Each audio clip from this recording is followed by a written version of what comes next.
G'day trendsetters, today I'm coming to you from Brickyard Bike Co in Phenix City, Alabama, just across the border from Georgia over the Chattahoochee River.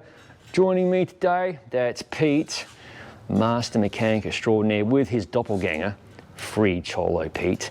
And over there is Dennis, he's lacing up some wheels. So Pete's assisted me in the past with a bike build, the Ribble CGR SL. Today, he's helping me with the Ribble gravel bike for the lady gravel cyclists. We've got a bunch of parts here, so we're going to make a nice video showing the build in detail. Let's get cracking. There be the frame in question.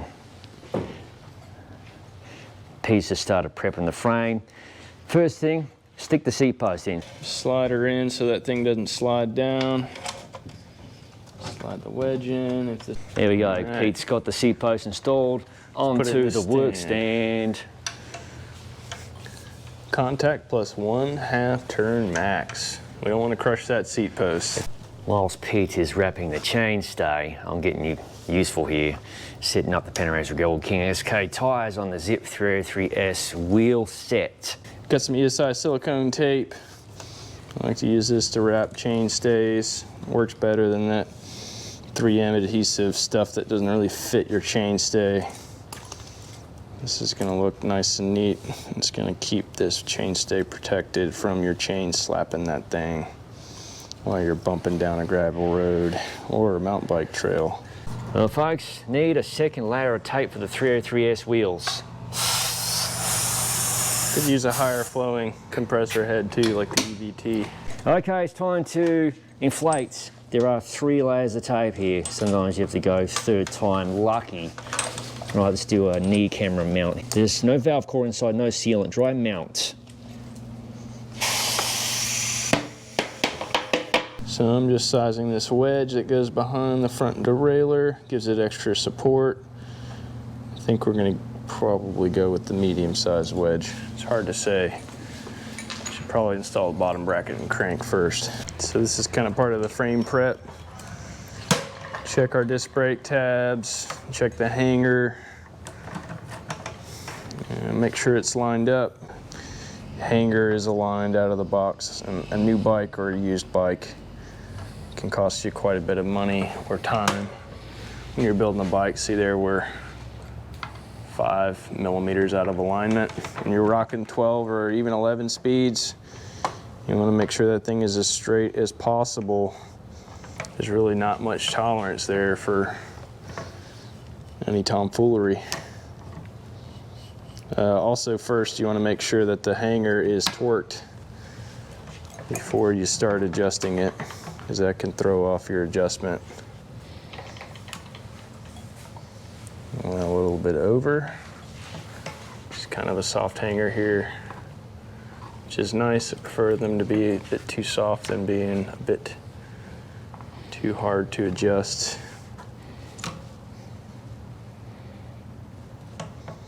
Just a smidge. Perfect. So I'm going to size the steer tube before I route our hoses and everything else. We got this split C-shaped washer here that acts as our compression ring, proprietary to this Ribble gravel bike. And then we've got our top cap here. And then I'm gonna size this to about 30 millimeters of spacers. We generally don't want to go over 40. I think 30 is a good starting point for, we do need a shim for this stem. It's got an angle adjustment. Currently contemplating which spacer to use with the stem. This stem has the option of adjusting the angle relative to the bike, etc. And there's 2 spacers supplied, different angles. Pete's is trying out the, looks like the +4 is also a -8 position. All right, so I sized the steer tube. I got 30 millimeters of spacers below the stem. I have marked it and measured it, and so we're including the stack height on this compression plug. And then we also want to leave 2.5 to 3 millimeters below the stem so we get proper stem preload, headset preload. And nice and gentle, straight cut. Nice, smooth, even pressure, just gliding the blade along the steer tube. We don't want to fray this carbon strands. And be gentle with it. Of course, always measure twice and cut once. And add more steer tube back onto your bike. You just have to buy a new fork. Getting close. You can hear the pitch getting lower and lower and lower as you get deeper into the steer tube.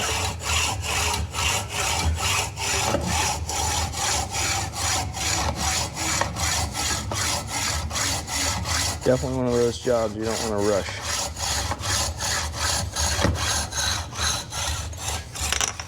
There it goes. So I'm just sanding the edges of the steer tube here. Makes it easier to install the stem. You don't have any frayed edges on it. I use a lower grit and then move to a finer grit sandpaper. Just getting it nice and smooth. So we're gonna route this front brake hose through the fork. I cut the steer tube, nice and smooth and flush, and we're just routing it through this most anterior hole here on the fork, so it's routed externally. This fork has the option of running that cable brake housing through the steerer tube, through the port right there. Ribble has an integrated cockpit option, but I've opted to keep life simple. Pete has a lot of experience doing those sorts of installations. Yeah. Me, I like the simple myself. Save 3 watts, but then you have to pay double, triple the fee when you have to get your headset serviced. You got a nice big hole here through the bottom bracket shell and through the frame. Sometimes you just got to twist the hose to get it. We want to route it above the bottom bracket shell. We have a cable guide here in the bottom, so if you're running mechanical cables, they would run through here. And make sure that that brake hose goes above the bottom bracket. That's a good rule of thumb, I would say, unless your frame manufacturer specifies otherwise. A lot of the integrated treks that I build are the same way. Build and route that brake hose above the bottom bracket. This is obviously a threaded shell, but you have these nice big ports that go through the frame. There comes the head cheese himself. A little case of whiskey. Oh, very nice. Meanwhile, back to routing. Always nice to leave your fork and crank and bottom bracket out of the bike while you're routing hoses through the frame. You can see we can just pull it out through there and it's nice and easy. It's not a big headache. Like everybody likes to complain about internal cable routing. It's really not so bad. Should snap in there. Make sure we don't kink that brake hose. Make sure the hose moves freely. It's not all twisted up in the frame. I'm actually gonna move it upside down here. Got our front cable guide. It's gonna fit in like so.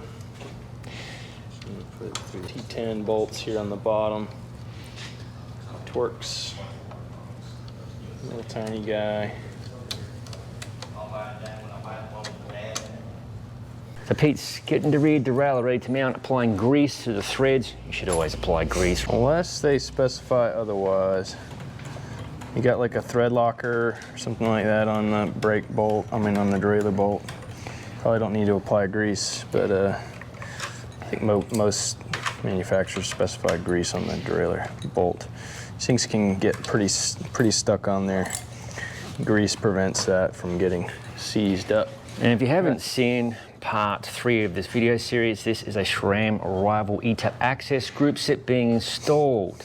In fact, check out part 3, it's linked in the description below. And I'm gonna grease the bottom bracket threads. I'm gonna go ahead and install this. I've got the brake hoses routed, so I can go ahead and install this. I like to put grease on the threads. You can put grease on the threads of the bottom bracket as well, but the issue can be is that if you put them on the threads, it'll push the grease out, whereas if you put the grease in the frame, it will push the grease inside, and there's less cleanup. To get a good coat of good high quality grease, I like this Demontech micro resistance grease. I don't know if it's any better than any other grease, but it has a special place in my heart. I know Demond makes some really high quality greases and lubricants. So go ahead and grease the headset cups as well. Just a light coat of there. A lot of people like to slather it on, but really you just need a small light coat to prevent your bearings from corroding. Keep things nice and quiet too. Take our SRAM.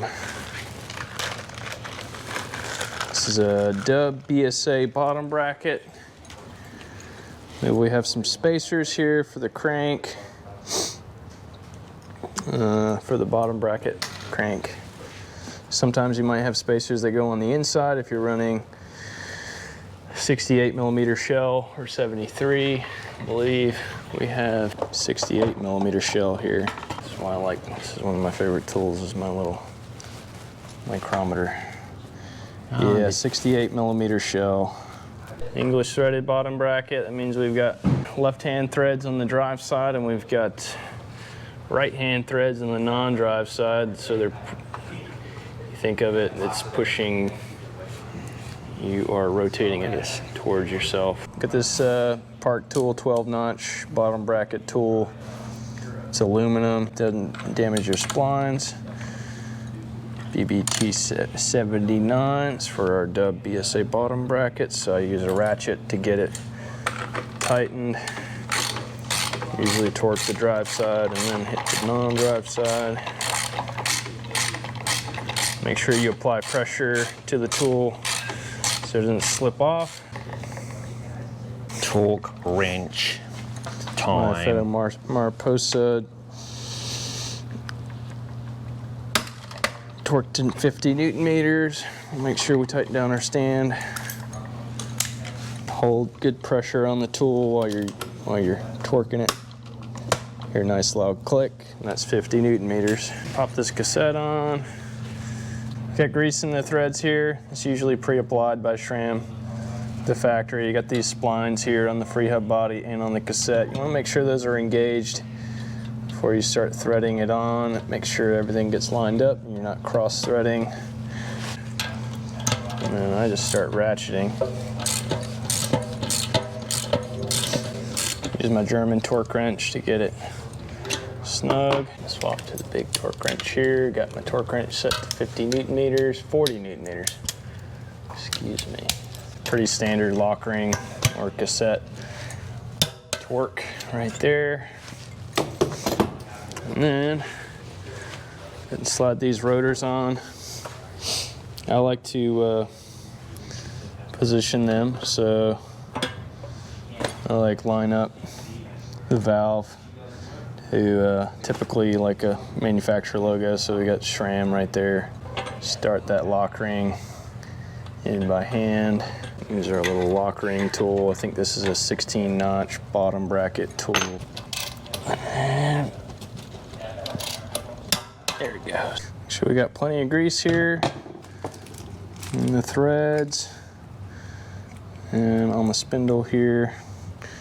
Not plenty, but these SRAM crank bolts are pretty well known for being stubborn to get off.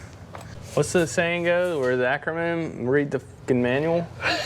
All right, so Dub road crankset bottom bracket spacers. We have a 68 millimeter BSA, so British standard English threaded bottom bracket. We're using the road wide crankset, Dub wide. So we're gonna use a 2.5 millimeter outer left spacer and a 5.5 millimeter outer right spacer. That 5.5 and 2.5. So we just snap these spacers into the bottom bracket and snap into place. Sweet. And make sure our preload ring is backed all the way towards the crank. And get a little bit of grease on the crank. Using the same Demontech grease that I was using on the bottom bracket. And then slide that bugger through. 8 millimeter crank bolt. RIP all those 8mm Park Tool P handles.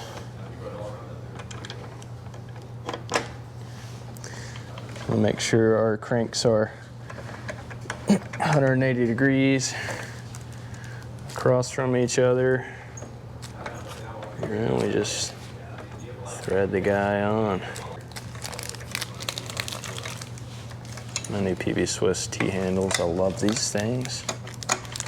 But they're 3 sets of Silcos. Had enough of warrantying the tools, even though they have a lifetime warranty. It's nice to not have to use the warranty. Torque spec is written in dark black on a black top, on a black cap here. That's our extraction ring, so you want to make sure that thing stays in. I usually check the torque on those as well before the bike goes out. 54 Newton meters. Let's see if I can get it torqued here. Yeah. Heard that click. Very satisfying. Then check for play. Got a little bit of play. And we just turn that non-drive side lock ring. That would be towards the rear of the bike, so right hand thread, until we eliminate that play. Just want to put a little bit of preload on those bearings. You may need to adjust it as the bottom bracket wears. Usually check that within the first 5 to 10, 15 hours of riding. Keep an eye on it. There we go. And then take a 2mm Allen key. Make sure it's a good Allen key. This thing's easy to round out. Again, PB Swiss makes these beautiful T-handles that are serialized and everything. Have not let me down yet.